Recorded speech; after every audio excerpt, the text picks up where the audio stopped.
Sounds like you're a soprano.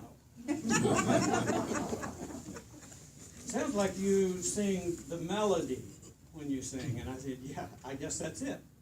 And to this day, that's all I can sing is the melody. I can hear somebody sing bass or tenor or whatever the other one is. I can hear those. I heard it last night, as a matter of fact, that great cantata. Wow, what a blessing.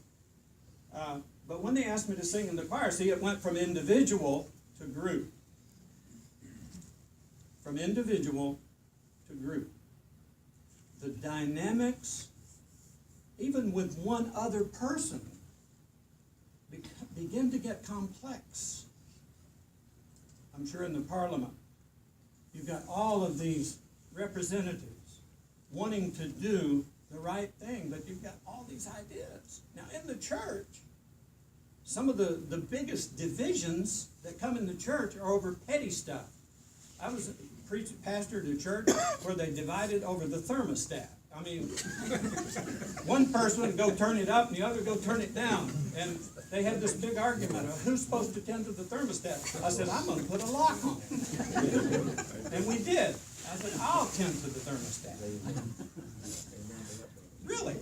So when it becomes a group dynamic, you got to learn to get along. You got to give and you got to take, and your opinion is not the most important thing all the time working with a group. Your opinion is important as it relates to other people's opinions and the dynamics of a group. If we can't get along in the local church, how in the world will we reach the world? Tell me that. I don't know any way possible. If you figure that one out, let me know. But I don't think if a local church can't get along and be unified in purpose, how in the world they're going to reach the end of the street or the ends of the earth. So what I did in the choir, they assigned me to the bass section.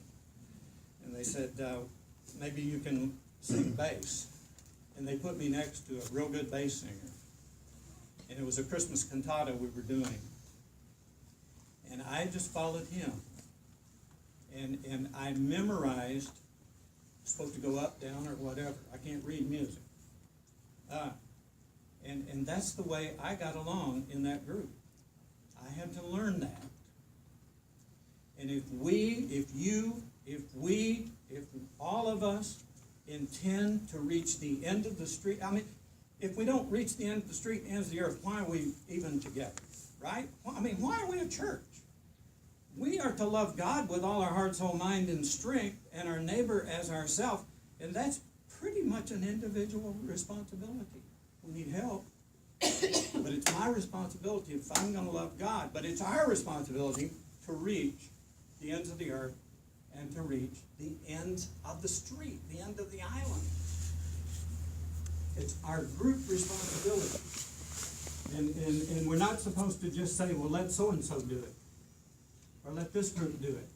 You know what? I've pastored small churches all my life. And one excuse, not a reason, but an excuse that small churches have for not doing what I'm preaching about this morning. You know what it is? We're too small. And I say humbug. Humbug. Bah humbug. If you think you're too small. I've seen small churches do dynamic things. Small churches have creative people, as creative as the big church people. And can come up with ideas and ways of doing things. And it's no excuse, if we're small, to not do the things we're called to do because we're small. Someone said one time, they blurted it out at a prayer meeting. And I'll never forget it. They said, the stone in the hand of David was small, but it was large on the forehead of the giant. And do you know that our rewards in heaven are going to be based in the majority on the small stuff we do, the mundane things we do day in and day out.